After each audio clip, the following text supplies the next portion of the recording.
Rushikonda beach blue flag రద్దు ఇప్పుడు కూటమి ప్రభుత్వం చేతకానితనానికి నిదర్శనమని మాజీ మంత్రి గుడివాడ అమర్నాథ్ అంటున్నారు. విదేశాల నుంచి వచ్చే పర్యాటకులను ప్రత్యేక పర్యాటక ప్రదేశాలను కాకుండా ఏపీలో ఉన్న అవినీతి పర్యాటకాన్ని చూపిస్తున్నారని విమర్శించారు ఆయన. వైసీపీ హయాంలో 2020లో వచ్చిన బ్లూ ఫ్లాగ్ గుర్తింపును ఇటు కూటమి ప్రభుత్వం సరైన సౌకర్యాలు సమకూర్చకుండా రద్దు చేసేదానికి కారణమైందని విమర్శించారు.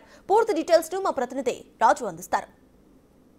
రుషికొండ బీచ్ బ్లూ ఫ్లాగ్ రద్దు ఇప్పుడు ప్రస్తుతం ప్రభుత్వానికి తలనొప్పిగా మారినటువంటి పరిస్థితి అయితే ఉంది. ప్రస్తుతం మనతో మాజీ మంత్రి గుడివాడ అమర్నాథ్ గారు ఉన్నారు. ఏం సార్, అంటే మీ ప్రభుత్వం ఉన్న సమయంలో బ్లూ ఫ్లాగ్ రన్ అవుతూ వస్తున్నటువంటి పరిస్థితి అయితే ఉంది. ఇప్పుడు ప్రభుత్వం మారిన తర్వాత మెయింటెనెన్స్ బాగోలేదని అది రద్దు చేసినటువంటి పరిస్థితి. ఇది ప్రభుత్వాన్ని ఎట్లా చూడాలి? ఈ 9 నెలల కాలంలో మొత్తం ఒక్కొక్కటి డ్రాప్ అవుతున్నటువంటి పెద్ద తలనొప్పి అయినటువంటి భావిస్తున్నటువంటి పరిస్థితి. ఏం చెప్తారు దీన్ని? బ్లూ ఫ్లాగ్ సర్టిఫికేషన్ అనేటువంటిది డెన్మార్క్ సంబంధించినటువంటి ఒక సంస్థ, ఫౌండేషన్ ఫర్ ఎన్వైరన్మెంటల్ ఎడ్యుకేషన్ అని చెప్పి ప్రపంచవ్యాప్తంగా అనేక దేశాల్లో ఉన్నటువంటి అనేక బీచెస్ అన్నిటి కూడా వారు సర్టిఫై చేస్తుంటారు. సో అందులో భాగంగా ఆ రోజు వైఎస్ఆర్ కాంగ్రెస్ పార్టీ గవర్నమెంట్లో 2020 సంవత్సరంలో రిషికొండకి ఒక 600 మీటర్స్ రీచ్, అంటే ఏదైతే ఎక్కువ పబ్లిక్ ఉంటారో టూరిజం ఎక్కువగా ఉండేటువంటి ప్రాంతం, ఇది నీట్గా మెయింటైన్ చేస్తున్నారు. సో దీనికి ప్రపంచ దేశాల్లో ఉన్నటువంటి టూరిస్టులు అందరూ కూడా వచ్చేటువంటి దానికి ఇది బాగుంటుంది అనేటువంటి ఉద్దేశంతో ఆ రోజు సర్టిఫికేషన్ ఇచ్చింది. అప్పటి నుంచి అలా మెయింటైన్ చేసుకుంటూ వచ్చాం. సో వారికి ఆ సర్టిఫికేషన్ ఇచ్చేటువంటి దాని క్రమంలో కొన్ని స్పెసిఫికేషన్స్ ఉంటాయి.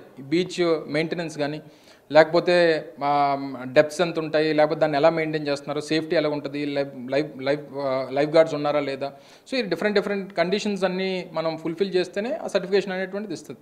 సో ఆ సందర్భంలో ఒకనొక సమయంలో దీన్ని మెయింటైన్ చేయాలంటే కాస్త ఎక్స్ట్రా ఎక్స్పెండిచర్ అవుతుంది మిగిలినటువంటి బీచెస్తో కంపేర్ చేస్తే అని చెప్పి కాస్త ఎంట్రీ ఫీ ఏదో పెడితే బాగుంటుంది అనేటువంటిది ఆ రోజు ఉన్నటువంటి టూరిజం అధికారులు, మా ప్రభుత్వంలో కొంతమంది టూరిజం అధికారులు నిర్ణయం తీసుకొని ₹50 ఎంత టూరిజం ఎంట్రీ ఫీ ఏదో పెట్టాలనేటువంటి ప్రయత్నం చేస్తే కాస్త పబ్లిక్ నుంచి, అలాగే మీడియా, పబ్లిక్ ఇదంతా కూడా ముందుకొచ్చి ఎక్కువ అవుతుంది, మరి ఎంట్రీ ఫీ అయితే మళ్ళీ కొంచెం ఇబ్బంది పడతారు స్థానికంగా ఉన్నటువంటి యాత్రికులు అని చెప్పే ఉద్దేశంతో వారు ముందుకు రావడం. వెంటనే మేము ఆ రోజు ప్రభుత్వంలో, నేను మంత్రిగా ఉన్నా, మిగిలినటువంటి ఆ రోజు జగన్మోహన్ రెడ్డి గారితో చర్చించి, సో ఎడిషనల్గా సంవత్సరానికి ఒక 10-12 కోట్లు బడ్డను పడుతున్నా సరే, మనకి అంతర్జాతీయ గుర్తింపు ఉంది కాబట్టి మనం మెయింటైన్ చేద్దాం అనే ఉద్దేశంతో వెంటనే దాన్ని రద్దు చేసాం.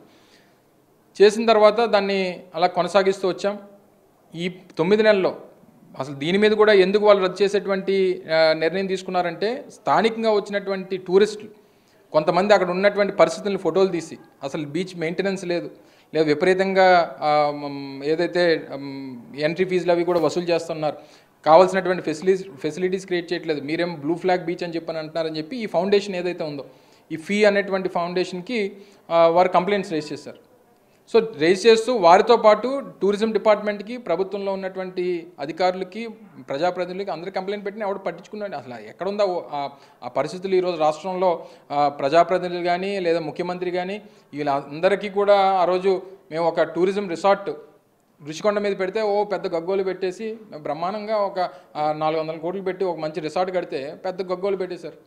ఈరోజు ఆ ప్రాంతానికి ఆ గుర్తింపు తీసుకొచ్చేటువంటి ప్రయత్నం చేసి ఆ రోజు గుర్తింపుని తీసుకొని వచ్చాం, బ్లూ ఫ్లాగ్ బీచ్ సర్టిఫికేషన్ తీసుకొని వచ్చాం. ఈరోజు దాన్ని కూడా మెయింటైన్ చేయలేక తీరా ఇదంతా ఎవరి తప్పుకు కారణం అంటే, ప్రభుత్వంలో ఉన్నటువంటి పెద్దలు తప్పించుకొని ఒక 2 అధికారులు మనం సస్పెండ్ చేసేద్దాం, లేకపోతే ట్రాన్స్ఫర్ చేసేద్దాం, వాళ్ళ మీద తోసేద్దాం అనేటువంటి ప్రయత్నం చేస్తే ఈరోజు మన ప్రాంతం తాలూకా గుర్తింపు ఏమైపోవాలి?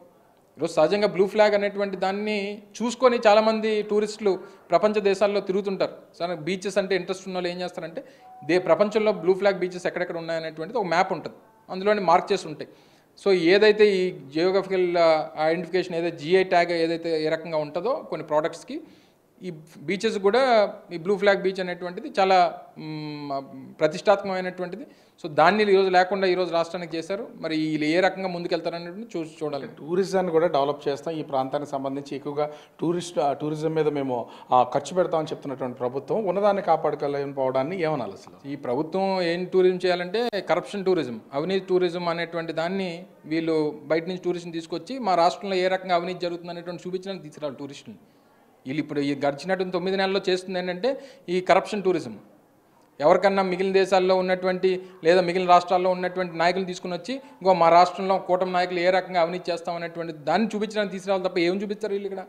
హడావుడిగా చేసేస్తున్నారు, మళ్ళీ బ్లూ ఫ్లాగ్ అనే దాన్ని తిరిగి తీసుకురావాలి ఆ సంస్థ నుంచి అనేది చెప్పి అసలు మళ్ళీ అది జరిగే పనేనా లేకపోతే ఇదే దీన్ని దిద్దుబాటు చర్య అనుకోవాలి? చెయ్యాలి కదా, ప్రభుత్వం తాలూకు బాధ్యత అది. ఈరోజు ఇంతమంది టూరిస్టులు ఋషికొండకు వస్తున్నారంటే మీరు అంటే మనకి మన రామకృష్ణ బీచ్ కానీ లేదా మిగిలిన బీచెస్ కాస్త కరెంట్ ఎక్కువ ఉంటుంది, వేవ్స్ తాలూకు కరెంట్ ఎక్కువ ఉంటుంది, ఎక్కువ మంది వాటర్ ఎక్కువ లోపల లాగేసేటువంటి పరిస్థితులు, ఎక్కువ మంది చనిపోయేటువంటి పరిస్థితులు ఉంటాయి. సో మిగిలినటువంటి బీచెస్తో కంపేర్ చేస్తే ఋషికొండ కాస్త సేఫ్ అనేటువంటిది మనకున్నటువంటి అవగాహన లేదా గతం నుంచి అనేక సందర్భాలు మనం చూసాం. సో దాంతో దీనికి గుర్తింపు ఉంది కాబట్టి కాస్త ఎడిషనల్ మనం సేఫ్ గార్డ్ చేయడానికి లైఫ్ గార్డ్స్ కానీ వీళ్ళందరూ కూడా మనం పెట్టుకునేటువంటి ప్రయత్నం చేస్తాం. సో మిగిలినటువంటి కొన్ని స్పోర్ట్స్ యాక్టివిటీస్ చేయడానికి కూడా వాటర్ స్పోర్ట్ యాక్టివిటీస్ కూడా అది అనువుగా ఉంటుంది అనేటువంటి ఉద్దేశంతో అనేక యాక్టివిటీస్ అక్కడ చేపట్టేటువంటి కార్యక్రమం చేస్తాం. సో మరి వీళ్ళ తాలూకు చిత్తశుద్ధి ఏంటో వాళ్ళ ఆలోచన ఏంటో అనేటువంటిది మరి ఎదురు మనం వేచి చూడాల్సినటువంటి అవసరం ఉంది. ఇప్పుడు రిషికొండ బీచ్కి సంబంధించి బ్లూ ఫ్లాగ్ అనేది రద్దయినటువంటి నేపథ్యంలో ఇప్పుడు అటు రాష్ట్ర ప్రభుత్వం కూడా అవినీతి టూరిజానికి కూరుకుపోయింది. దీన్ని ఏం చూపిస్తారంటే స్టేట్లో అవినీతి టూరిజాన్ని చూపిస్తారు తప్ప మరేమీ లేదు అని మాజీ మంత్రి గుడివాడ అమర్నాథ్ చెప్తున్న పరిస్థితి. కెమెరామెన్ అజయ్తో రాజు బిగ్ టీవీ, విశాఖపట్నం.